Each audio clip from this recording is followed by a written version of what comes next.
I'm Tom for Waterwise Botanicals.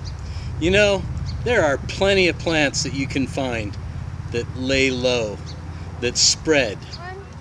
And of course, you can find hundreds of plants that are just bushy bushes. But the holy grail of all plant forms are vertical lines.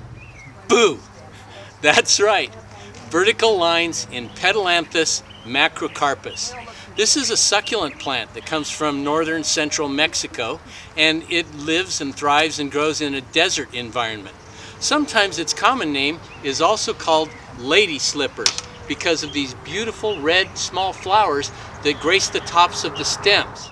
Now the flowers start blooming in spring and continue to go from spring throughout summer and into fall. So not only do you get these beautiful vertical lines, but you also get the color of the flowers like little firecrackers on the tips. But all throughout coastal California, the inland valleys, and even up through the San Joaquin Valley, this is a fantastic plant because first of all, it's cold hardy down to the low 20s. And second of all, it thrives in heat, but also can be right up against the coast, well up to central California if it's by a reflected heat wall or stones or a nice south-facing exposure.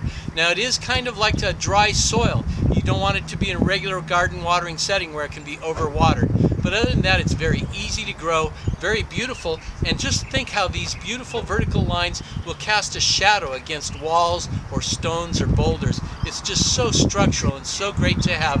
So hard to find a plant that grows upright, stand like a man or a woman, and be proud. And that's Pedilanthus macrocarpus, sometimes called lady slippers, but we call it the desert pencil bush. I'm Tom for WaterwiseBotanicals.com.